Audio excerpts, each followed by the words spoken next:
the selling world has changed. If you look at things like the B2B digital revolution, where buyers now have more data than sellers, there's been a shift from sustainable competitive advantage to we now need to learn to compete on a series of short-term transient advantages. Your value, competitors' value, customer needs, your go-to-market strategies, those are all changing real time. And so we refer to this as competing at the speed of change. So all of this impacts negotiation for sure. The role of a seller has changed, negotiation training has not. What I want to start with is telling you, I'm not here to teach you how to negotiate. You would not be sitting in this room unless you were pretty good at this. So what I am here to do is to help you understand the strengths and weaknesses that you bring with you here today. And by the time we're finished around 11:30, you should have a better sense of how to leverage your strengths and how to shore up some of those weaknesses, right? And so I think the challenge we do have is greater than teaching you how to negotiate. The challenge we have today is to take your skills to world class. And so when I talk about world class, we've been doing this for about 17 years. I started this company with a Harvard negotiation professor. We've worked in 47 countries on about 20,000 business negotiations with companies like Microsoft, not LinkedIn, by the way, Google, FedEx, companies you would know. And so the reason I give you all that is because we are focused on doing deals. Again, we've consulted, forget the training piece, we've consulted on 20,000 business negotiation. And what I want to have you get a sense of today is where your skills sort of stand with how the best in the world do this, right? So it's a little bit greater challenge than teaching skills. It's throttling you up to a level that's world class. Our approach to negotiation is something we call negotiation blueprinting. So we're going to audit, and there's only 3 things. It took us 16, 17 years working all over the world, and you all are in the skills business, so you'll appreciate this. We started over-engineering this thing many years ago. Oh, this is cool, let's add this in. This is really cool, let's add this is interesting, let's add this in. And about 8 years ago, we started reverse engineering and said, what matters?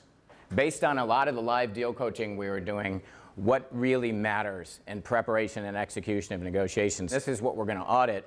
Something called consequence no agreement. Second thing, something called trading. The third thing, anchoring or opening offer. So those are the 3 things we're about to debrief your planning and execution against this thing that we call the negotiation blueprint.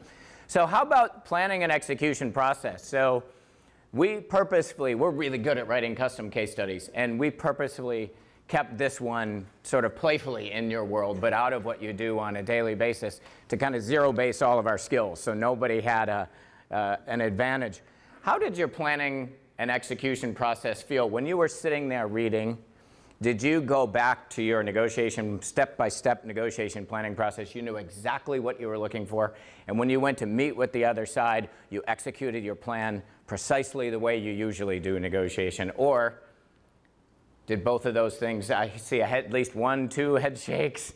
Did it feel very organized and systematic, or a little bit willy-nilly? Yeah, okay. So again, all of this is about auditing your own planning and execution process. It should not feel that way. It's really not about tips and tricks, but rather facts and insight, right? The tips and tricks are interesting in negotiation training, but what we focus on is what's effective. What are the 2 or 3 things that we have to focus deeply on that actually make a difference in business negotiation? With large groups, we've identified a really innovative and interactive way to basically audit the planning and execution skills for 200, 300, 400 people simultaneously. So we set them up in an exercise that ultimately has them creating a bidding or a pricing war. And so it's during the debrief after they report their strategies back that we can show them mistakes they made that led to that price war, how to avoid those mistakes, as well as smart things they did during the planning and how to repeat that. And ultimately we'll introduce a very simple 3-step negotiation process to change the negotiation conversation. It's changing the conversations from prices of products and services to the value of our solutions.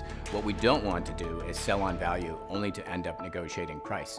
We need to start thinking about changing and leading the negotiation conversation as soon as we start pursuing an opportunity.